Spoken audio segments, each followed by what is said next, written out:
Praise the Lord. फिर से एक बार इस बाइबल अध्ययन में आपका स्वागत है और प्रभु का धन्यवाद हो कि प्रभु ने हमें संभाल के रखा है उसके अनुग्रह के द्वारा, और प्रभु का हाथ हम पर बना हुआ है।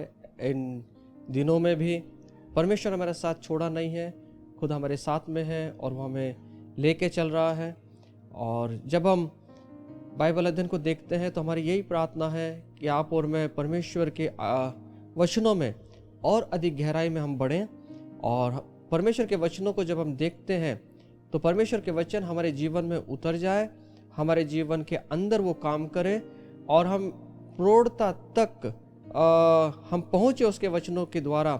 यही हमारी प्रार्थना है। तो हमारे आत्मिक जीवन में हम बढ़ते चले जाएं, आत्मिक जीवन के अंदर हम प्रगति करते चले जाएं और आत्मिक उन्नति हमारी हो, यही हमारी प्रार्थना परमेश्वर से होना है। तो आइए हम परमेश्वर के वचनों को देखने से पहले प्रार्थना करें, प्रभु के हाथों में आएं और प्रभु को कहें कि प्रभु तेरे वचनों को जब हम सीखते हैं तो तेरी आत्मा के द्वारा उसका प्रकाशन हमारे जीवन के अंदर आने दे। तो आइए प्रार्थना करें।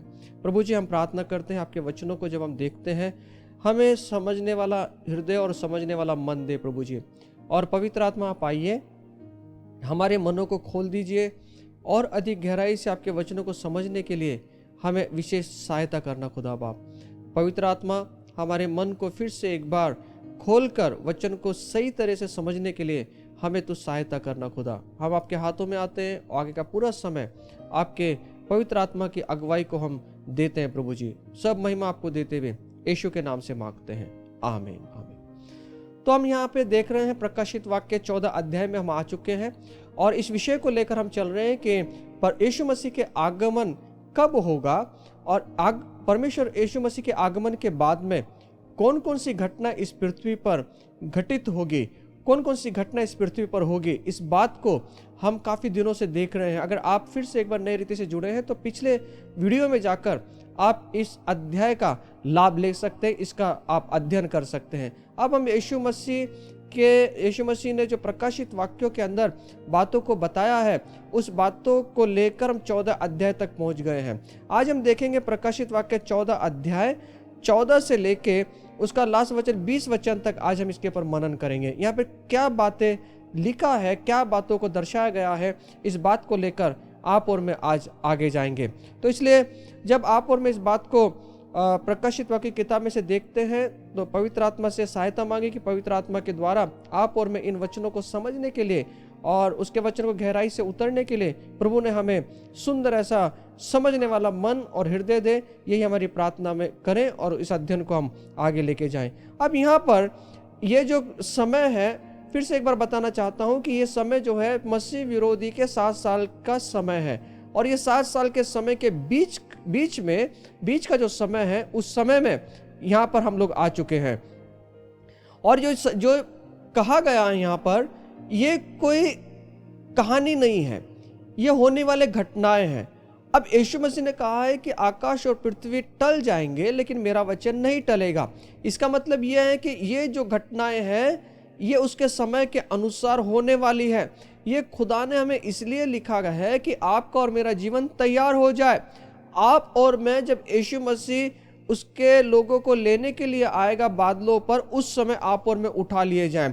ये समय आपके और मेरे लिए नहीं है। ये जो समय है जो पीछे छूट गए हैं, जो पीछे रह गए हैं, उनके लिए ये समय होगा। लेकिन प्रभु का धन्यवाद, हमारी यही प्रार्थना होना है कि कोई भी पीछे ना छूटे, कोई भी इन दिनों को देखने ना पाए, क्योंकि ये जो दिन है ये बड़े भयानक ऐसे दिन हैं जो हमने पिछले बाइबल अध्ययन में हमने किया है, उसको हमने देखा है। ये तो सिर्फ एक चित्र के द्वारा हमने दिखाया है, लेकिन इससे भी भयानक वो बातें हो सकती है। अब यहाँ पर जो है प्रकाशित वाक्य 14 अध्याय के अंदर 14 से लेके आगे पहले 3 स्वर्गदूतों ने पृथ्वी के निवासियों को चेतावनी यहाँ पर दी है। अब वह समय आ गया है जब परमेश्वर का जो प्रकोप है, परमेश्वर का जो क्रोध है वो इस पृथ्वी पर आकर पड़े। अब वो समय आ चुका है। यहाँ पर दिखाया गया है एक मानव पुत्र। ये कौन है, इस बारे में काफी मतभेद है। यहाँ पे मानव पुत्र लिखा है, मानव पुत्र के सदृश 14 वचन में मनुष्य के पुत्र शरीर का कोई बेटा है। इस बारे में काफी मतभेद लोगों के हैं।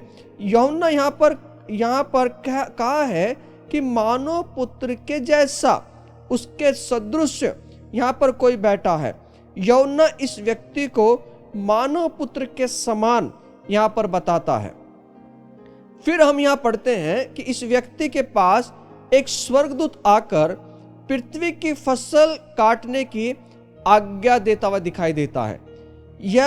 हम यह माने कि यह व्यक्ति जो मानव पुत्र के समान है स्वयं यीशु ही है, तो एक बात यहाँ पर हमें देखना पड़ेगा कि हमारे प्रभु यीशु को एक स्वर्गदूत आकर पृथ्वी की फसल काटने की आज्ञा देता है। यह नहीं हो सकता। वो राजाओं का राजा है इस समय प्रभु यीशु, वो प्रभुओं का प्रभु है इस समय यीशु। तो यहाँ पे काफी लोगों के मतभेद है, लेकिन हम यहाँ देखते हैं कि यूहन्ना कहता है कि मानव पुत्र के वो समान है। लेकिन एक बात को हम देखते हैं कि मानव पुत्र अगर यीशु मसीह है तो दूसरा स्वर्गदूत आकर यीशु मसीह को आज्ञा नहीं देना चाहिए। तो इसका मतलब ये है कि वो स्वर्गदूत है, वो यीशु मसीह नहीं है। तो काफी लोगों के जो मत है यहाँ पर हमें देखने मिलते हैं, वो कहते हैं कि यीशु मसीह है। तो हम कोई भी मत में ना जाते हुए यीशु मसीह के वचन में आकर देखें कि यीशु मसीह का वचन यहाँ पर क्या कहता है। वचन क्या कहता है उसको हमें मानना, जो वो मनुष्य पुत्र के समान है, लेकिन वो यीशु मसीह नहीं है। अब यह पहली फसल है जो काटी गई। यह संभव हो सकता है कि यह फसल विश्वासी और अविश्वासी को अलग करने की फसल हो। हम देखते हैं कि एक को उठा लिया गया, एक रह गई है, और इसका मतलब यह कि जो पहली फसल है वहां पर लोगों को उठा लिया जाता है, और दूसरी फसल जो है वो काटी गई है, वह फसल के से बिल्कुल भिन्न फसल है। इससे पहले कि परमेश्वर पृथ्वी पर अपना प्रकोप डाले, ऐसा लगता है कि वह विश्वासियों को वहां से परमेश्वर के प्रकोप आने से पहले वो उनको हटा लेगा, वो उनको वहां से ले लेगा, और वह इसलिए उन्हें पृथ्वी से हटा लेना चाहता है ताकि वे 1,44,000 में शामिल होकर युगान युग उसके साथ में वो स्वर्ग में रहे।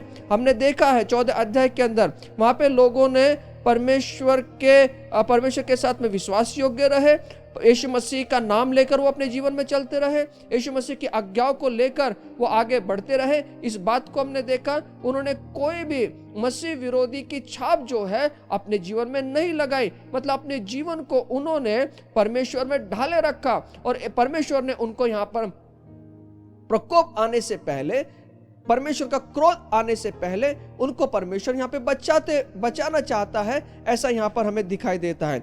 इस फसल के बाद उन लोगों पर जो पृथ्वी पर बचेंगे, परमेश्वर का भारी प्रकोप और भारी विनाश इस पृथ्वी पर पड़ेगा। ऐसा यहाँ पर हमें दिखाई देता है। तब एक और स्वर्गदूत उस मंदिर में से निकला जो स्वर्ग में है। वचन 17 में हम देखते हैं, उसके हाथ में भी एक तेज हंसिया थी। फिर यूहन्ना देखता है कि एक और स्वर्गदूत वेदी से निकला, जिसे वेदी को अग्नि पर अधिकार था, जिसे वेदी की अग्नि पर अधिकार था। उसने उसके हाथ में हंसिया थी और उससे कहा, अपनी तेज हंसिया से पृथ्वी की दाखलता से दाग के गुच्छे काट ले। वेदी की अग्नि जो है वो किस बात का प्रतीक है, किस बात को वो दर्शाता है, किस बात को वो कहता है, इसको भी जानना हमारे लिए जरूरी है, महत्वपूर्ण है। यह अग्नि परमेश्वर के न्याय और उसकी पवित्रता को दिखाती है। जो अग्नि जो है ये परमेश्वर के न्याय को यहाँ पर दिखाती है, उसकी पवित्रता को यहाँ पर दिखाती है। परमेश्वर अपना न्याय और पवित्रता में पृथ्वी पर दंड भेजने वाला है, ऐसा दिखाई देता है। स्वर्गदूत अपनी हंसियां लेकर दाखलता की फसल काट चुका था। यह दाखलता उन लोगों का प्रतीक हो सकती है जो पृथ्वी पर शेष बचे हैं, जो पृथ्वी पर रह गए हैं, जो पृथ्वी पर शेष रह गए हैं, जो उठाए नहीं गए हैं, जो उठा लेने के समय वो शामिल नहीं हुए हैं, या उन्होंने अपने जीवन को परमेश्वर के साथ में नहीं रखा है। ऐसे लोगों को यह दाखलता उन लोगों का प्रतीक है जो पृथ्वी पर परमेश्वर के प्रकोप की चपेट में आ गए हैं, यहाँ पर वो बचे हुए लोग हैं, वो शेष लोग होंगे।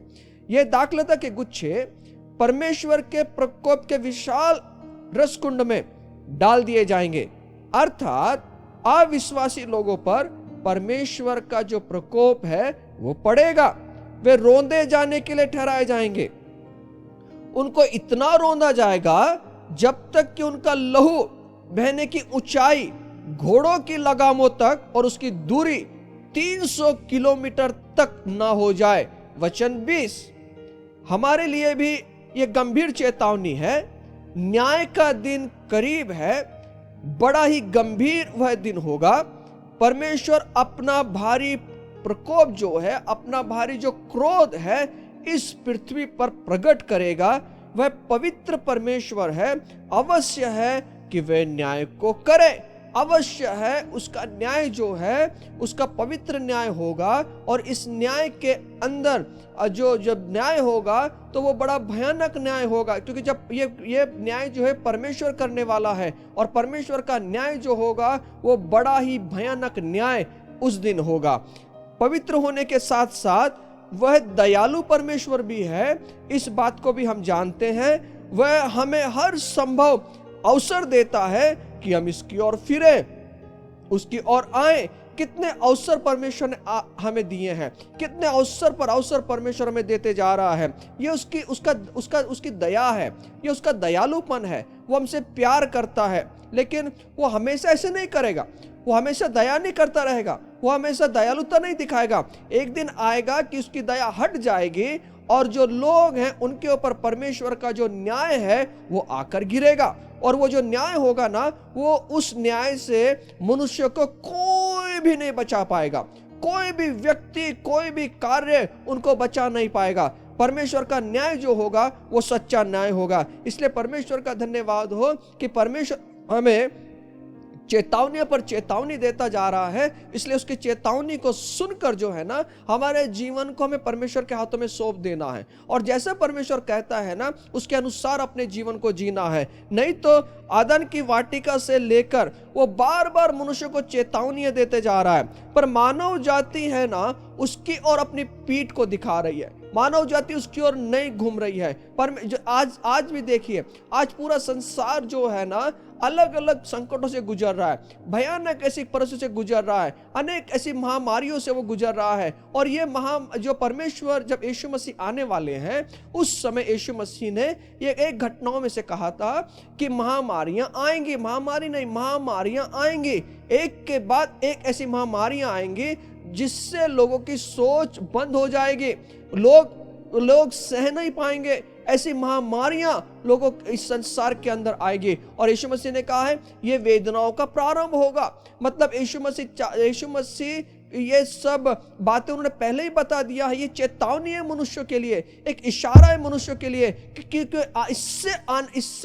इसके बाद जो आने वाला समय होगा ना वो बड़ा भयानक होगा। और वो जो क्रोध होगा, परमेश्वर का जो क्रोध होगा ना, वो बड़ा भयानक होगा। उस क्रोध में ना हम आए, इसलिए परमेश्वर आपको और मुझे बार बार चेतावनी देता हुआ वो जा रहा है। उसकी चेतावनियों को सुनकर हम अपने जीवन को परमेश्वर के हाथों में सौंप दे। अब वह दिन निकट है। अब इसके बाद में जो है ना वो दयालुता जो है ना वो नहीं रहेगी।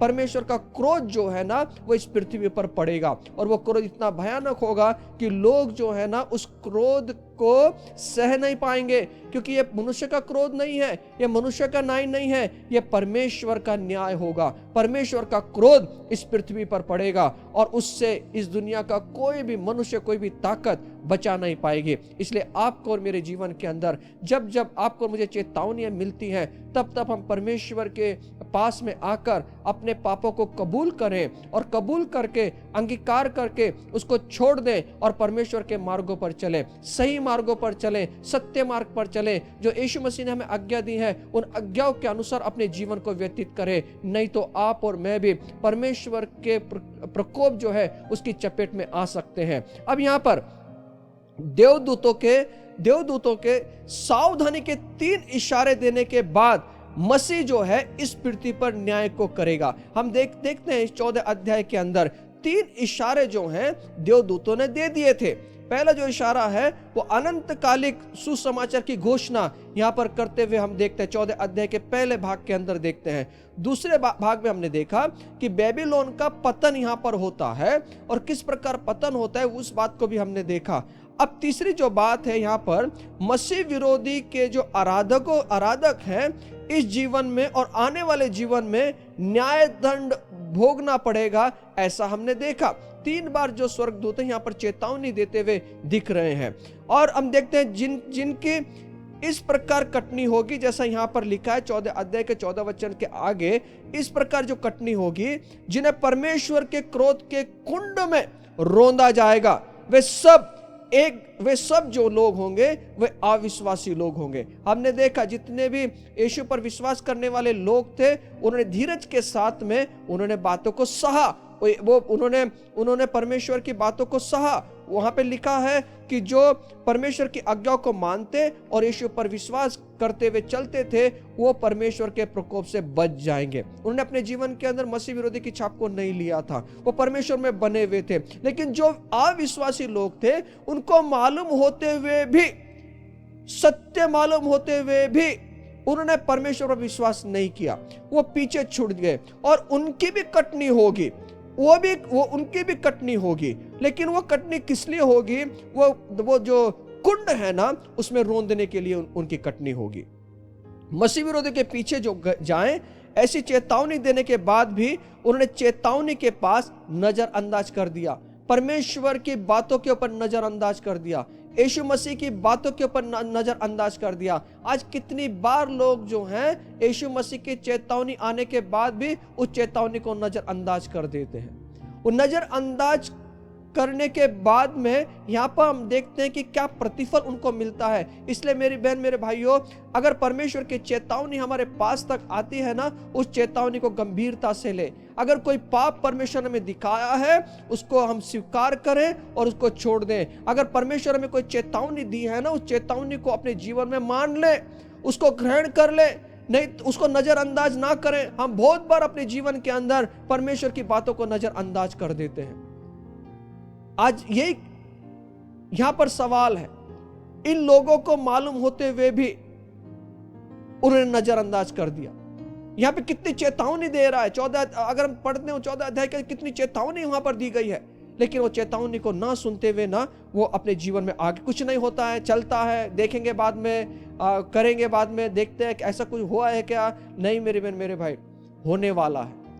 और वो ऐसा भयानक दिन होगा कि रूह जो है ना वो भी कांप उठेगी। ऐसा भयानक दिन। हम आपको डराने के लिए नहीं बोल रहे हैं मेरी बहन, मेरे भाई, मैं आपको डराने के लिए नहीं बोल रहा हूं ये बात।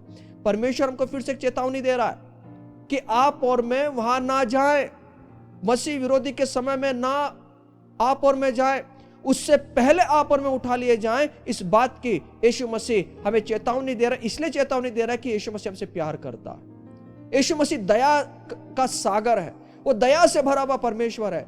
वो अभी तक वो समय नहीं आया है।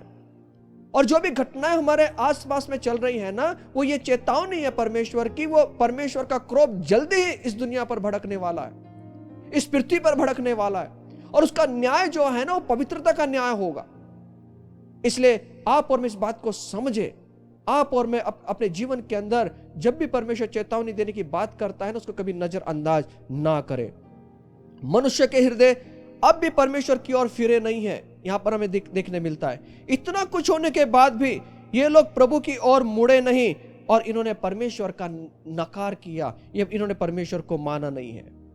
इस प्रकार जो यहाँ चित्र दिखाई देता है इस अध्याय के अंदर, 14 अध्याय 14 वचन के आगे जो चित्र दिखाई देता है, मानव व दुष्टता के फल से पके हुए संसार पर अपने न्याय का हसिया चलाने को तैयार है।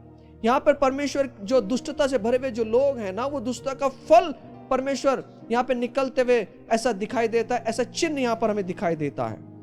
और यहाँ पर एक बड़ा रसकुंड है 19 वचन के अंदर। बाइबल के दिनों में अगर हम पढ़ते हैं, अध्ययन करते हैं, बाइबल के दिनों में दाखरस जो अंगूर का रस निकालने के लिए उन्हें एक रस कुंड में डालकर पैरों से कुचला जाता था। जब वो रस निकालते थे, जो अंगूर का रस निकालने के लिए उनको उस दाखरस के लिए एक कुंड को बनाया जाता था, उस कुंडों में इनको डाल दिया जाता था और पैरों से रौंदा जाता था। अंगूरों को कुचला जाना पुराने नियम में दुष्ट लोगों पर ईश्वरीय प्रकोप के प्रकट होने के एक चिन्ह के रूप में इस्तेमाल किया गया है। अंगूरों का कुचला जाना अर्थात पुराने नियम के अंदर अगर हम देखते हैं तो दुष्ट लोगों पर परमेश्वर का प्रकोप जो है, परमेश्वर का जो क्रोध है, वे प्रकट होने का एक चिन्ह का इस्तेमाल यहाँ पर किया हुआ हमें दिखाई देता है। आप यशायाह इसका 63 अध्याय और 3 वचन में पढ़ सकते हैं। यशायाह इसका 63 अध्याय 3 वचन में पढ़ सकते हैं। मैंने अपने क्रोध में आकर उन्हें रोंदा, ऐसा यहाँ पर कहता है परमेश्वर का वचन। प्रकाशित वाक्य 19 अध्याय और 15 वचन भी कहता है। प्रकाशित वाक्य 19 अध्याय और 15 वचन, सर्वशक्तिमान परमेश्वर के भयानक प्रकोप की जलजलाहट की मदिरा के कुंड में दाख रोंदेगा। योएल इसका 3 अध्याय और 3 वचन में भी इसी प्रकार कहता है। योएल इसका 3 अध्याय और 13 वचन, हसुआ लगाओ क्योंकि खेत पक गया है, आओ दाख रोंदो क्योंकि होज भर गया है, रसकुंड उमड़ने लगे हैं क्योंकि उनकी बुराई बहुत बड़ी है। मतलब अंगूरों का रस निकालने के लिए उनको रोंदा जाता है, और ये रोंदा जाना जो है परमेश्वर के प्रकोप को यहाँ पर दिखाई देता है उन लोगों के लिए जो दुष्ट लोग हैं, जो अविश्वासी लोग हैं, जिन्होंने अपने जीवन के अंदर बुराई में बने हुए हैं, जो हमेशा परमेश्वर के चेतावनियों को नजरअंदाज करते हैं, जो परमेश्वर में बने हुए नहीं हैं। ऐसे लोगों के लिए यहाँ पर वो चीज को दर्शाया गया है और उनको कुंड में ले जाकर उनको रोंदा जाएगा, ऐसा यहाँ पर लिखा है। और कैसे क्लेश के अंत में मसीह के आगमन पर संसार के सारे अविश्वासी योशफात की तराई में इकट्ठे किए जाएंगे और वहां उनका न्याय होगा, ऐसा परमेश्वर का वचन यहाँ पर कहता है। योएल इसका 3 अध्याय और इसका 2 वचन, योएल इसका 3 अध्याय और इसका 2 वचन, भजन संहिता 110 और इसका 6 वचन, भजन संहिता 110 और इसका 6 वचन, मत्ती को शुभवर्तमान 25 अध्याय और 32 वचन में इस बात को लिखा है कि वो संसार को क्या करेगा, न्याय के लिए एक जगह पर लाएगा और उनका वहां पर वो न्याय करेगा। और वो क्या होंगे, वो सब के सब मार डाले जाएंगे। परमेश्वर का प्रकोप इतना भयानक होगा कि उन्हें कोई भी बचा नहीं पाएगा, वे सब के सब मार डाले जाएंगे। इसलिए मत्ती को शुभवर्तमान 13 अध्याय 40 वचन कहता है, और अतः जैसे जंगली दाने बटोरे जाते और जलाए जाते हैं, वैसे ही जगत के अंत में होगा। मत्ती 13:40, जैसे जंगली दाने जो जब बटोरते हैं उनको आग के लिए रखा जाता है, आग में जलाया जाता है, जगत के अंत में भी ऐसा ही होगा, ऐसा ही दिखाई देगा, ऐसा परमेश्वर का वचन यहाँ पर कहता है। प्रकाशित 14:20 में लिखा, लहू निकला, वहां पर लहू निकला।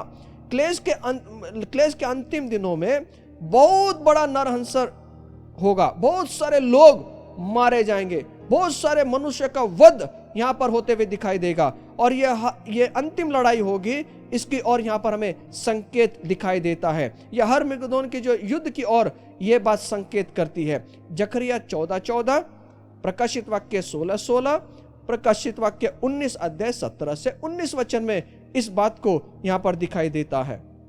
और हमें मालूम है इस यहाँ पर दाखें जो यहाँ पे पकी हुई है वो तोड़ने से पहले पका हुआ होना चाहिए। दाखें पकी हुई हैं, यहाँ पर देखिए दाखें पकी हुई हैं, और तोड़ने से पहले फल पका हुआ होना चाहिए। न्याय और प्रतिफल का समय जो है वो ठहराया हुआ है। जो परमेश्वर का न्याय है ना, और न्याय के बाद जो वो प्रतिफल देगा उसका समय ठहराया हुआ है, वो जरूर होगा। एक ना एक दिन परमेश्वर का न्याय, उसके बाद में प्रतिफल मिलने वाला है। ये वो समय पर निर्भर करता है उन पर जिनके जीवन में आत्मिक फल उत्पन्न होते हैं, चाहे भले के लिए चाहे बुरे के लिए। परमेश्वर के अंतिम वचन जो भले और बुरे की फसल काटने के विषय में है, भले लोगों का न्याय होगा और दुष्ट उसके क्रोध का शिकार होने के लिए छोड़ दिए जाएंगे। वहां पे जो दुष्ट लोग हैं, जिन्होंने नजरअंदाज किया परमेश्वर की बातों का, उनको परमेश्वर के क्रोध के लिए वहां पर छोड़ दिया जाएगा। इसलिए आपको और मुझे विश्वास योग्य के साथ में, परमेश्वर के साथ में बना रहना चाहिए। हमें देखते हैं मत्ती 24 के अंदर 42 से लेकर 51 वचन में वहां पर विश्वास योग्य दास और अविश्वास योग्य दास के बारे में बताया है। जो विश्वास योग्य दास थे, परमेश्वर ने उसे कहा, हे मेरे भले और विश्वास योग्य दास वहां पर कहा, और जिसने कुछ नहीं किया, परमेश्वर ने उसको दुष्ट दास कहा और उसे अग्नि के लिए मारने के लिए उसको सौंप दिया गया। इसलिए मेरी बहन, मेरे भाई, आज आपके और मेरे जीवन में आज आपको और मुझे परमेश्वर के लिए जीना है। आपको और मेरे जीवन में जो चेतावनियां आती हैं ना, उसको लेकर अपने जीवन में अपनाना है। अपने जीवन को उसी प्रकार रखना है जिस प्रकार परमेश्वर ने आपको और मुझे वचनों के द्वारा कहा है, और उसकी कोई भी बात के लिए आपको और मुझे नजरअंदाज नहीं करना है। अगर नजरअंदाज करेंगे, हम पीछे अगर छूट गए, तो परमेश्वर का जो भयानक क्रोध है ना, अगर उसमें हम मिल गए, उसकी चपेट में अगर हम आ गए, तो मेरे बहन, मेरे भाई, वो इतना भयानक दिन होगा जिसकी कल्पना, जिसकी सोच हम कर भी नहीं सकते। ऐसा दिन होगा वो जिससे रूह भी कांप उठेगी। इसलिए हम हमारा जो परमेश्वर है, वो दया करने वाला, प्यार करने वाला, उसकी ओर आ जाए, उसको अपने जीवन में अपनाएं, पापों को कबूल करके उसको छोड़कर खुदा की राह पे चलने के लिए आप और मैं तैयार हो जाएं। क्योंकि परमेश्वर ने यहाँ पे कहा है, वो जो पक्के फल, यहाँ पे पक्के फल भी लिखे हैं। पक्के फल का मतलब है वो एक ही जगह पर है, वो कुछ भी फल उन्होंने दिया नहीं है। आज आपको मुझे क्यों बुलाया गया है, क्यों मालूम है? परमेश्वर कहता है यूहन्ना 15:5 के अंदर, जो परमेश्वर का जो वचन है ना, वो इस प्रकार कहता है। परमेश्वर का वचन जो है यूहन्ना इसका 15:16 वचन के अंदर, तुमने मुझे नहीं चुना, परंतु मैंने तुम्हें चुना है और तुम्हें नियुक्त किया कि तुम जाकर फल लाओ और तुम्हारा फल बना रहे, कि तुम मेरे नाम से जो कुछ पिता से मांगो वो तुम्हें दे। एक रमा भाई की भाषांतर है जो ओरिजिनल ग्रीक भाषा में वहां पे बहुत अच्छा लिखा है कि जो परमेश्वर ने आपको और आपने और मैंने परमेश्वर को नहीं चुना, तो परमेश्वर ने आपको और मुझे चुना है, वो इसलिए, और उसने हमें नियुक्त किया है। देखिए, परमेश्वर ने पहले कहां से चुना? परमेश्वर ने आपको मुझे इस संसार से चुना, संसार के लोगों में से चुना। हमें बहुत अच्छा ही थी, इसलिए प्रभु ने नहीं चुना, लेकिन प्रभु की दया हम पर हुई और परमेश्वर ने आपको और मुझे चुन लिया, इस संसार में से चुन लिया। अगर यूहन्ना 15:19 में आप पढ़ेंगे ना, तो वहां पे लिखा है, संसार से उसने आपको और मुझे चुना है, संसार से उसने आपको और मुझे उठा लिया है, क्योंकि ये परमेश्वर की दया और परमेश्वर का अनुग्रह लिया। और क्यों चुना प्रभु ने? क्यों आपको और मुझे चुना खुदा ने? इसलिए चुना कि वो आपको और मुझे नियुक्त करे। किस बात के लिए उसने आपको और मुझे नियुक्त किया है? तो आप और मैं जाकर फल लाएं। क्यों नियुक्त किया परमेश्वर ने आपको और मुझे? फल लाने के लिए। आप और मैं फल लाने वाले बने, आप और मैं फल देने वाले बने, और हमारा फल टिकने वाला बने। आपका और मेरा फल जो है वो टिका रहे। इसलिए परमेश्वर ने आपको और मुझे इस दुनिया से, इस संसार से आपको और मुझे चुन लिया।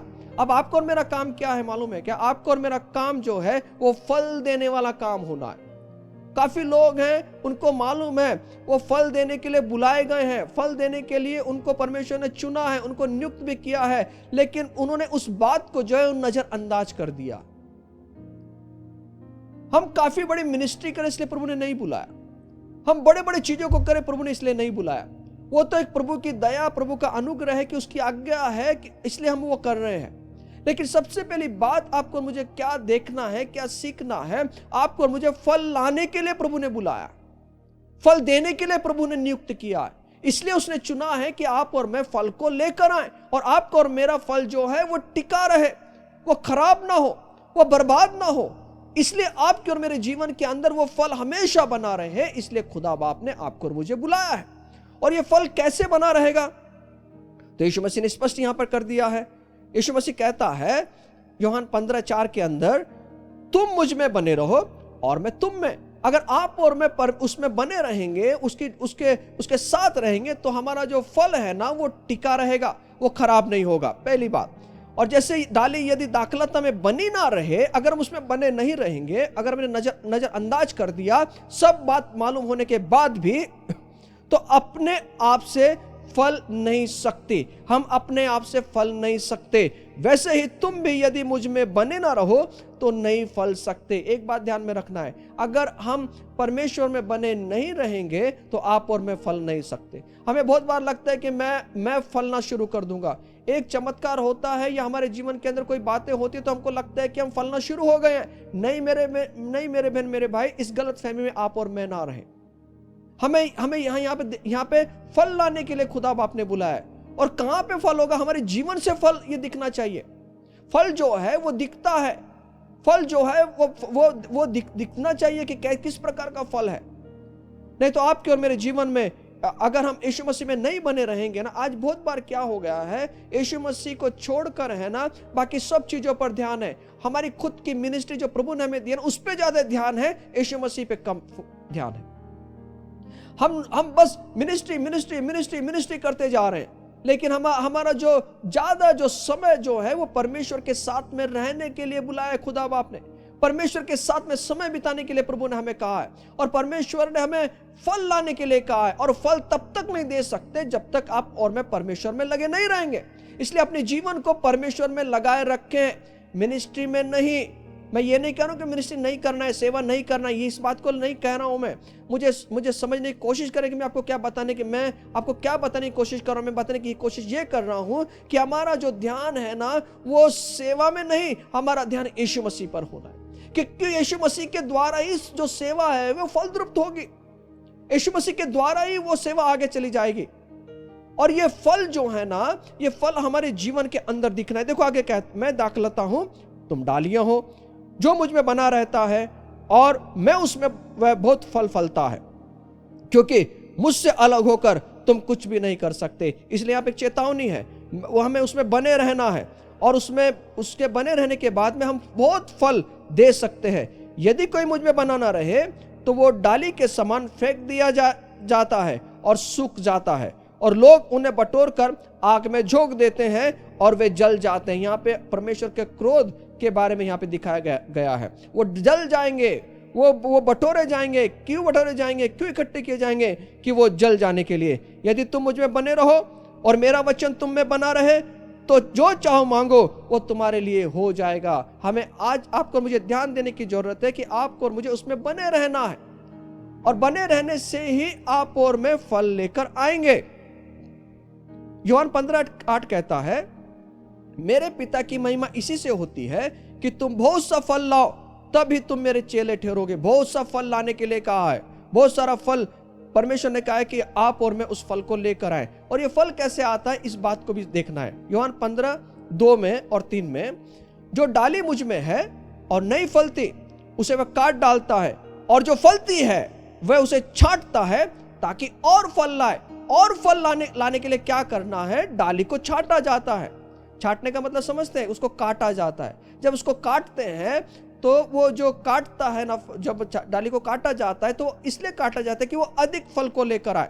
आपके और मेरे जीवन में परमेश्वर कितनी बातों को काटेगा, कितनी बातों को काटने के लिए परमेश्वर उसके हथियार को लगाएगा। क्यों लगाएगा मालूम है? क्योंकि हम अधिक फल लेकर आए। और काटने का मतलब यह है कि वेदना होगी, तकलीफ होगी, दर्द होगा, और जब आप और मैं इस बात को सहन करेंगे तभी आप और मैं अपने जीवन के अंदर फल लाने वाले बनेंगे। इसलिए खुदा ने हमें क्या करने के लिए बुलाया है? फल लाने के लिए। ये कौन सा फल है, किस प्रकार का फल है? ये फल, ये पवित्र आत्मा का फल है। गलातियों की किताब 5वां अध्याय 22 से 23 वचन के अंदर आप और मैं जब पढ़ते हैं तो यहाँ पर जो फल है वो पवित्र आत्मा के फल हैं, और पवित्र आत्मा के फल को आपके और मेरे जीवन में लेकर आना है, और ये दिखना है ये फल। और जब तक आप और मैं इस अपने जीवन के अंदर इन फलों को नहीं अपनाएंगे तो आपका और मेरा जीवन फलदायी नहीं होगा। खुदा ने आपको मुझे फलदायी बनने के लिए बुलाया है। आपको मुझे मालूम है कौन कौन से फल है। प्रेम है, आनंद है, शांति है, धीरज है, कृपा है, भलाई है, विश्वास है, नम्रता है, संयम है, और ऐसे कामों के विरोध में कोई भी व्यवस्था नहीं है। हम आत्मिक लोग हैं, हम आत्मा में चलने वाले लोग हैं, और आत्मा के फल जो है ना हमारे जीवन में आना चाहिए। और यहां पर हम देखते हैं प्रकाशित वाक्य किताब के अंदर 14 अध्याय और 14 वचन के आगे ना, वो भी पके हुए फल थे, लेकिन उन्होंने कभी अपने जीवन से उसको दिखाया नहीं है। और जो फल नहीं लाते, परमेश्वर कहते हैं वो काट डाले जाएंगे।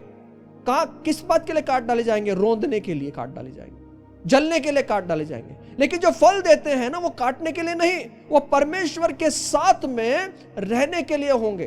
परमेश्वर के साथ में अपने वो रहेंगे, स्वर्ग के स्थान में वो रहेंगे जहां पे परमेश्वर है। तभी तो हम चेले ठहर पाएंगे। यहां पे स्पष्ट लिखा है, तभी हम चेले ठहर पाएंगे, तभी हम चेले होंगे। कब चेले होंगे? जब हम फल देने वाले बनेंगे, तब हम चेले होंगे। ये फल किस प्रकार लेकर आए आपके और मेरे जीवन के अंदर? देखिए, काफी बड़ी सेवा होने से ये नहीं होता कि हम फल देने वाले बने। मैं ये नहीं कह रहा हूं हमारे जीवन में, ये कहना चाहता हूं कि आपकी और मेरी जो सेवा है ना, वो सेवा पे अवलंबन नहीं है कि आप और मैं फल देने वाले हैं। ये हमारे व्यक्तिगत जीवन के ऊपर है। मेरा व्यक्तिगत जीवन जो है ना, वो फल देने वाला होना चाहिए। और दावीद के जीवन में इन फलों को आप देख सकते हैं। पवित्र आत्मा के 9 फल किस प्रकार दाऊद के जीवन में वो काम करते हैं, उसी प्रकार आपके और मेरे जीवन में होना है। प्रेम उसके जीवन, उसके पास प्रेम का फल था। हम देखते हैं उसने उसके शत्रु शाऊल से प्रेम रखा उसकी मृत्यु तक। ये जो फल है ना, प्रेम का फल हमारे जीवन से दिखना चाहिए। और परमेश्वर क्या करेगा? फल अधिक आए, इसलिए हमारे जीवन के अंदर है ना, वो काटता चला जाएगा आपको और मुझे, और वेदनाएं होंगी। ऐसे बहुत सारे लोग आपके और मेरे साथ खड़े होंगे जो आपके और मेरे विरोध में है, जो आपके और मेरे ऊपर उंगली उठाते हैं, जो आपको और मेरे एकदम द्वेष करते हैं, यहां तक कि आपको और मेरे लिए मारने के लिए भी वो खड़े हो सकते हैं। शाऊल ने भी दाऊद को मारने की कोशिश की। हमने उस दाऊद और शाऊल के जीवन की घटना को जब पढ़ते हैं, शाऊल ने उसको कितना पीछे लगा, उसको मारने तक, मृत्यु उसके जीवन में आए, उसको कितनी बार उसने मारना चाहा। लेकिन आप देखते हैं कितनी बार दाऊद के हाथ में शाऊल आ गया, कितनी बार उसको मौका मिला शाऊल को खत्म करने का, लेकिन उसने नहीं किया। क्यों मालूम है? क्योंकि वो पवित्र आत्मा के फल से, प्रेम के फल से वो भरा हुआ था। आपके और मेरे जीवन में भी ऐसे ही करना है। पवित्र आत्मा के फल से आपको, प्रेम के फल से आपको मुझे भरना। हमें किसी अपने जीवन के अंदर किसी लोगों के विषय में अपने जीवन के अंदर अक्षमा को नहीं रखना है, उन्हें क्षमा कर देना। नहीं, उन्होंने मेरे जीवन में इतना कुछ किया, मैं नहीं क्षमा कर सकता, नहीं क्षमा कर सकती। नहीं मेरे भाई, ये पवित्र आत्मा का फल है। और बड़ी वेदना होगी क्षमा करने के लिए, बड़ी तकलीफ होगी क्षमा करने के लिए। आपका सब कुछ ले लिया है शायद लोगों ने, आपका सब कुछ खत्म कर दिया शायद लोगों ने, आपको कहीं का नहीं छोड़ा लोगों ने, लेकिन फिर भी आपको और मुझे उनको क्षमा करना ही है।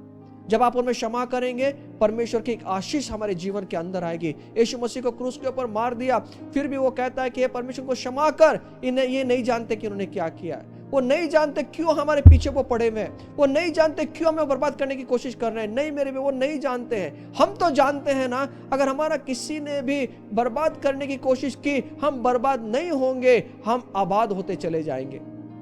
बालाम और बालक की कहानी को हम पढ़ते हैं। परमेश्वर उनके बीच में खड़ा था, कितने भी बर्बाद करने की कोशिश किया ना, आपके और मेरे जीवन परमेश्वर खड़ा है। कोई बात नहीं, शायद उन्होंने आपको मुझे तकलीफ दी है, उनको क्षमा करना है। पवित्र आत्मा का फल है क्षमा करने वाला फल, पवित्र आत्मा का फल है प्रेम से भरा हुआ फल। इसलिए आपके और मेरे जीवन में ना ये फल दिखना चाहिए, और ये इसके लिए हमें पवित्र आत्मा सहायता करेगा। क्षमा करने की जो काम है ना, वो पवित्र आत्मा करेगा। पवित्र आत्मा के हाथों में आना है, क्योंकि पवित्र आत्मा का ये फल है, क्षमा करना पवित्र आत्मा का फल है, वही हमें सहायता करेगा। और ये अपने जीवन से ना इसको झलकना है। दूसरा है आनंद, और ये आनंद जो है हमारे जीवन में दिखना है। उसके दाऊद के पास में आनंद का फल था। वो हर परिस्थिति में परमेश्वर के प्रति आनंद से उसका भजन गाता था। आप देखिए भजन संहिता में कितने भजन दाऊद ने भजन गाए। वो कभी गाया मालूम है? वो भजन बड़ी मुश्किल में था, बड़ी परिस्थिति में था, बड़ी भयानक अवस्था में था, तब उसने इन भजन को गाया। आप और मैं ऐसे समय में आनंद कर सकते हैं क्या, जब हमारे जीवन के अंदर तकलीफ और तूफान उठे हुए हैं? वो सच्चा आनंद कर सकते हैं? नहीं तो हमारे मुंह जो है ना, वो लटक जाते हैं, हमारे मुंह पर, हमारे चेहरे के ऊपर वो उदासी दिखाई देती है। ऐसे समय में भी जो दाऊद है उसके अंदर पवित्र आत्मा का फल बना हुआ हमें दिखाई देता है। वो आनंद करता है, परमेश्वर मेरे साथ है, परमेश्वर मेरा शरण स्थान है, परमेश्वर मेरा आनंद है, परमेश्वर मेरा गढ़ है। कितने भजनों को उसने गाया है, और कब गाया है? भयानक ऐसी परिस्थितियों के अंदर, और ये फल उसके अंदर दिखाई देता है। आपके और मेरे जीवन में भी ये भयानक परिस्थिति जब गुजरते हैं, आप और मैं ना, हमें आनंद करना है। मैं आपको बताता हूं कि परमेश्वर के सिवा इस दुनिया में कोई भी घटना नहीं हो सकती जब तक परमेश्वर ना कहे। इसलिए आपके और मेरे जीवन में जब घटनाएं होती हैं ना, आप दुखी मत हो, आप और मैं दुखी ना हो। हमारे जीवन के अंदर एक बहुत बड़े आनंद को आगे प्रकट करने वाली है, इसलिए ये बातें हमारे जीवन में हो रही हैं। ये पवित्र आत्मा का फल हमारे जीवन से दिखना चाहिए। तीसरा फल है मेल फल। उसके पास में मेल का फल था, मेल मिलाप का फल था। वह शाऊल का शत्रु होने के बावजूद भी उसके बेटे से मेल रखता था। अभी शाऊल का बेटा जो था योनाथन, उसके साथ इसने मेल मिलाप करके रखा। आपको मालूम है, अगर कोई शत्रु हो, अगर उसका बेटा, उसके बेटे से भी लोग नफरत करते हैं, उनके पूरे परिवार से लोग नफरत करते हैं, लेकिन दाऊद ने वैसा नहीं किया। दाऊद ने उसके बेटे के साथ में मेल मिलाप रखा। इसलिए आपके और मेरे जीवन में भी सही से मेल मिलाप रखना है। हमें किसी के साथ में दुश्मनी नहीं करनी है। यह मेल मिलाप करने वाला व्यक्ति था। इसके अंदर वो चीज हमें दिखाई देती है, पवित्र आत्मा का फल दिखाई देता है। मेल मिलाप करना चाहिए, क्योंकि परमेश्वर ने आपको मुझे मेल मिलाप कराने के लिए बुलाया है, तोड़ने के लिए नहीं, मेल मिलाप करने के लिए। इसलिए आपके मेरे जीवन में किसी भी प्रकार से किसी को भी तोड़ना नहीं है, आपको मुझे जोड़ने के लिए बुलाया। यीशु मसीह इस दुनिया में आया परमेश्वर के साथ में और मनुष्य के साथ में मेल मिलाप करने के लिए। यीशु मसीह मध्यस्थ बना, और उसने क्या किया? यीशु मसीह ने मनुष्य के बीच में और परमेश्वर के बीच में उसने मेल मिलाप करा दिया। यह दिखना है फल। अगर हमारा कोई ऐसा हो तो हम बात भी करना मुश्किल हो जाता है, हम भाग खड़े होते हैं, हम मेल नहीं कर पाते। यह पवित्र आत्मा का फल है। देखिए, जो हमें इन बातों को नजरअंदाज नहीं करना है, ये बातें हमारे जीवन के अंदर अपनाना है। अगर नजरअंदाज करेंगे तो वो भी दाखलता पक्की हुई थी। देखिए, ध्यान से सुनना, वो दाखलता पक्की हुई थी, लेकिन उन्होंने नजरअंदाज किया, उन्होंने अपने जीवन में फल नहीं दिया, वो वहीं पर लगे हुए थे, एक ही जगह पर थे, नजरअंदाज कर दिया परमेश्वर की बातों को, और हम देखते हैं उनको कुंड के अंदर रोन दिया गया। आप और मैं वैसे व्यक्ति नहीं है। हमारे अंदर पवित्र आत्मा के फल जो है ना, वो दिखना चाहिए। और उसके पास में धीरज का फल था। दाऊद के पास धीरज का फल था। जब पलस्ती रपाइम नामक तराई में फैलते हैं, तब वो धीरज धरकर परमेश्वर के उत्तर के लिए रुकता है। वो धीरज रखता है, वो एकदम कोई भी निर्णय नहीं लेता, वो रुक जाता है। हमारे जीवन के अंदर ये धीरज जो गुण है ना, ये काफी कम लोगों में दिखाई देता है। कुछ भी हुआ तो फटाफट निर्णय ले लेते हैं, हम चुप नहीं बैठते। कुछ भी हो हमारे जीवन के अंदर, फटाफट एक्शन करना शुरू कर दे, एक्शन, एकदम कृति हमारे जीवन में दिखाते हैं। किसी को धीरज नहीं है। आज परमेश्वर के पवित्र आत्मा का गुण फल है कि आप उनमें धीरज को रखें। कोई भी निर्णय एकदम ना लें, आप धीरज रखें। और हम धीरज के लिए, दाऊद के पास में वो फल था और उसने अपने जीवन में अपनाया। कृपा उसके पास में थी, उसके पास में कृपा का फल था। जब वो मबीशोबत पर प्रीति दिखाता है, हम देखते हैं यहां पर वो उससे प्यार करता है। आप और मैं भी कृपा में चलने वाले लोग। आपके मेरे अंदर कृपा का फल होना चाहिए, अनुग्रह का फल होना चाहिए। लेकिन करना है बोल के इसलिए नहीं करना है, कठिन हृदय से नहीं करना है, हमें अंदर से करना है। हमारे हृदय को परमेश्वर जानता है, हमारे हृदय को परमेश्वर देखते हैं मैं किस तरह से वो कृपा दे रहा हूं। इसलिए अपने जीवन में आगे जो करना है वो भलाई का फल है। उसके पास भलाई का फल था। जब शाऊल गुफा में आता है, तब दाऊद उसे जान से नहीं मारता। उसके हाथ में हम देखते हैं शाऊल आ जाता है, लेकिन उसको जान से नहीं मारता, पर उसकी बागे की छोर को काटने के बाद वो खुद पछताता है, वो रोता है, मेरे स्वामी की, मेरे मालिक की मैंने उसके कपड़े की डोर को काट दिया, पछताता है। उसके हाथ में शाऊल को कर दिया, लेकिन उसने मारा नहीं, उसने भलाई दिखाई वहां पर। आपके मेरे जीवन में भी भलाई का फल आपको मुझे उत्पन्न करना है। विश्वास का फल उसके पास में था।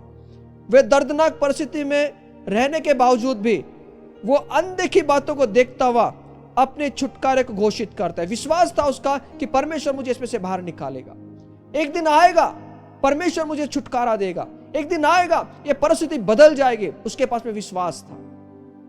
हमारे पास में एक विश्वास का फल होना चाहिए। आप और मैं विश्वास योग्य बने परमेश्वर के साथ में। हमारे अंदर एक विश्वास योग्यता होनी चाहिए, और ये विश्वास योग्यता जो है, विश्वासूपना जो है, ये परमेश्वर का एक फल है। आज हम देखते हैं लोगों के पास में विश्वासूपना नहीं है। परमेश्वर ने कहा कि मैंने पृथ्वी पर लोगों को देखा और एक भी मुझे विश्वास योग्यता का मनुष्य नहीं मिला। विश्वास योग्यता के लोग मर गए, ऐसा परमेश्वर कह रहा है। आज एक दूसरे पर विश्वास नहीं है, हमारा विश्वास योग्यता खो चुकी है। आज आपके और मेरे जीवन के अंदर है ना, विश्वास योग्यता का फल, ये पवित्र आत्मा का फल है। इसको जानना जरूरी है। नम्रता, उसके पास दाऊद के पास नम्रता का फल था। जब शाऊल दाऊद पर भाला चलाता था, ये जानते हुए भी वे उसे जान से मारना चाहता है, फिर भी दाऊद उसके पास में फिर से जाकर दूसरी बार शाऊल में भी दुष्ट आत्मा निकालता था। वो हम देखते हैं वीणा को बजाता था, हम देखते हैं वहां पे जाके वो वीणा बजाता था। उसको मालूम था कि शाऊल मुझको मार देगा, उसको मालूम था कि शाऊल का कोई भरोसा नहीं है, लेकिन फिर भी वो शाऊल के लिए वो काम करता था, वीणा बजाता था। और नम्रता थी उसके पास में। और नम्र व्यक्ति जो है हमेशा वो झुक कर वो काम करता है, नम्रता के साथ में वो काम करता है। उसके अंदर कोई भी अकड़न नहीं है। ये नम्रता जो है वो पवित्र आत्मा का एक फल है। ये जो फल है हमारे जीवन में होना चाहिए। संयम, उसके पास में संयम का फल था। जब उस पर विपत्ति आती थी तब दाऊद परमेश्वर के प्रति संयम से रुका रहता और परमेश्वर उसे अपना उद्धार दिखाता था। संयम का मतलब है इंद्रिय दमन को कंट्रोल करना, इंद्रिय दमन के ऊपर नियंत्रण करना, संयम रखना। संयम का मतलब है रुकना है, रुक जाना है कुछ बातों के लिए। लेकिन आज लोगों के पास संयम नहीं, संयम टूट चुका है, संयम नहीं रह गया। हम देखते हैं जीवन के अंदर कुछ भी हुआ तो गुस्सा जल्दी आ जाता है, और गुस्से के अंदर हम फटाफट कुछ भी बोलना शुरू कर देते हैं, और हम संयम नहीं बरतते, और हम दूसरा विचार करते हैं। जो विचार नहीं आना चाहिए ना, वो विचार हमारे दिमाग के अंदर आना चाहिए। संयम नहीं है। आपको मालूम है परमेश्वर इन दिनों में क्या कर रहा है? परमेश्वर इन दिनों में हमारे व्यक्तिगत जीवन को आकार दे रहा है, और परमेश्वर हमारे व्यक्तिगत जीवन को आकार देने के लिए परमेश्वर ये सब बातें करता है। और परमेश्वर चाहता है कि आप और मैं फल ना आए। और फल कैसे आएगा? जब आपको और मुझे वो छाटेगा। बड़ी वेदनाएं होगी छाटने के लिए। इसलिए आपके और मेरी जो परिस्थितियां हो रही है ना, तो ये ध्यान में रखना कि परमेश्वर मेरे कैरेक्टर को बना रहा है, मेरे स्वभाव को बना रहा है, और परमेश्वर की यही इच्छा है कि आपके और मेरे स्वभाव ये बनते चले जाएं। मेरी बहन, मेरे भाई, उसकी बातों पर नजरअंदाज मत करना, पवित्र आत्मा के फलों पर नजरअंदाज मत करना। अगर नजरअंदाज हमने किया तो शायद आप और मैं पीछे छूट जाएं, और आपका और मेरा जीवन भी उनकी तरह हो जाए जो अविश्वासी लोगों के जीवन में हुआ। वो रोंदे गए, परमेश्वर का प्रकोप उनके ऊपर भड़का, परमेश्वर का न्याय उनके ऊपर आया। इसलिए आपके और मेरे जीवन में बड़ी सावधगिरी के साथ पवित्र आत्मा के फलों को लेकर आपको और मुझे जीना है, आपको और मुझे आगे बढ़ना है। इसलिए आज मैं आपसे यही कहना चाहता हूं, अपने व्यक्तिगत जीवन को संभालिए। रोज हमें चेक करना हमारे जीवन में, क्या पवित्र आत्मा के फल के प्रभाव में मैं बह रहा हूं, पवित्र आत्मा के फल के प्रभाव के अंदर में हूं, या पवित्र आत्मा के फलों में मैं लदा हुआ हूं। अगर नहीं हूं तो रोज अपने जीवन को चेक करना कि पवित्र आत्मा मुझे दिखाए और मुझे समझाए मैं किस तरह से अपने जीवन को उसमें रखूं। ये लोग जो थे ना फल से भरे, यहाँ पे लिखा है वो पके हुए। आप जब इसको पढ़ेंगे 14 अध्याय के अंदर पढ़ेंगे ना, तो वहां पे लिखा है वो सब जो फल है ना, वो सब फल पके हुए थे, और उन्होंने परमेश्वर की बातों पर नजरअंदाज किया, और परमेश्वर के भयानक प्रकोप में वो आ गए, रोंदे गए। इसलिए जीवन को संभालिए, गंभीरता से लीजिए, जो खुदा ने कहा है अपने जीवन में अपनाइए। परमेश्वर हमें बड़ी बड़ी बातें करने के लिए नहीं, परमेश्वर ने हमें फल देने के लिए बुलाया। हमारे व्यक्तिगत जीवन से फल आना चाहिए, और फल दिखना चाहिए हमारी व्यक्तिगत जीवन। सेवा में बहुत सारे हजारों लोग हैं, उससे नहीं दिखाई देता मेरी बहन मेरे भाई।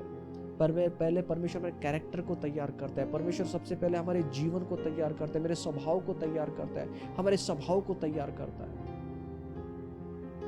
वो भी तो लोग थे, हे प्रभु जी, हर कहने वाला लोग स्वर्ग के राज्य में प्रवेश नहीं होगा। प्रभु तेरे नाम से भूत को निकाला, प्रभु तेरे नाम से भविष्यवाणी की, प्रभु तेरे नाम से ऐसा किया। प्रभु बोलता है मैं तुझे नहीं जानता। फिर किसको जानता है परमेश्वर? परमेश्वर उन लोगों को जानता है जो फल देने वाले हैं। कौन से फल? पवित्र आत्मा के फल। कहां पर? व्यक्तिगत जीवन के अंदर। अपने व्यक्तिगत जीवन के अंदर वो फल को लेकर आता है। क्या हमारे जीवन के अंदर संयम है? क्या हमारा जीवन एक प्रेम से भरा हुआ जीवन है? क्या हमारा जीवन क्या हमारा जीवन जो है प्रेम से भरा हुआ है? क्या हमारा जीवन आनंद से भरा हुआ है? क्या हमारा जीवन शांति से भरा हुआ है? क्या हमारा जीवन धीरज के साथ में चलता है? कृपा में मैं हूं, भलाई में मैं हूं, विश्वास में हूं, नम्रता में हूं, संयम में हूं। ये फल हमारे जीवन में दिखते हैं कि व्यक्तिगत जीवन में दिखते हैं? अगर नहीं दिखते हैं तो आज हम प्रभु से अनुग्रह मांगे, पवित्र आत्मा से कहें उसका फल हमारे जीवन में दिखाई दे। छोटी छोटी बात पे अभी भी गुस्सा है। आपको मालूम है हमारे जीवन में जो भी परिस्थिति होती है हमारे स्वभाव को बनाने के लिए, हमारे चरित्र को बनाने के लिए होती है। कभी कभी हमारे लीडर के द्वारा परमेश्वर हमारे जीवन को तैयार करता है, हमारे लीडर के द्वारा। आप और मैं कैसे एक्शन लेते हैं उसके अंदर, कैसे क्रिया करते हैं उसके अंदर। कभी कभी हमारे अगुओं के द्वारा वो बातें होती है, कभी कभी हमारे घर वालों के द्वारा वो बातें होती है, कभी कभी बाहर वालों के द्वारा होती है, कभी कभी मेरे बच्चों के द्वारा बातें होती है, कभी कभी मेरी पत्नी या मेरे पति के द्वारा वो बातें होती है कि मैं किस प्रकार का फल लेकर आता हूं। मेरे जीवन को आकार देने वाली बातें आती हैं। तो आप और मैं ये ना समझे कि मैं एकदम हम उलट रिएक्शन ना करें, परमेश्वर की बातों पर नजरअंदाज ना करें, नहीं तो हम पीछे छूट जाएंगे। और एक परमेश्वर का प्रकोप जो है ना वो जल्दी इस दुनिया पर आने वाला है। भयानक प्रकोप होगा, बड़ा कठिन प्रकोप होगा। परमेश्वर का न्याय जो है ना पवित्रता के साथ में इस दुनिया में उतरेगा। इसलिए खुदा ने आपको और मुझे बचाने के लिए पहले से ही परमेश्वर ने इस बात को कह दिया, इशारा कर दिया है। प्रभु का धन्यवाद। हमसे प्यार करने वाला परमेश्वर है, हमसे कितना प्यार करता है, कितना अनुग्रह प्रभु देता है कि उसने सब बातें हमें पहले ही बता दी कि हम आने वाले परमेश्वर के प्रकोप से हम बच जाएं। आइए हम प्रार्थना करें, इससे अपने जीवन को परखें। प्रभु जी हम आपका धन्यवाद करते हैं, आपकी स्तुति करते हैं प्रभु। और एक दिन जल्दी तेरा न्याय इस पृथ्वी पर उतरेगा, लोगों पर आएगा। हमने यहाँ देखा प्रभु जी ऐसा न्याय होगा प्रभु कि जो कभी लोगों ने सुना नहीं, कभी सोचा नहीं। इस प्रकार का भयंकर न्याय इस पृथ्वी पर होने वाला है। और तेरा न्याय सच्चा न्याय होगा प्रभु। तेरा न्याय पिता परमेश्वर एक पवित्रता का न्याय होगा प्रभु जी। और हम चाहते कि उस न्याय में हम ना आए प्रभु जी। जब तू इस दुनिया में तेरे लोगों को लेने के लिए आएगा बादलों पर, हम तैयार मिले, ऐसा होने दे। हमारे अंदर पवित्र आत्मा के फल वो तैयार मिले प्रभु जी।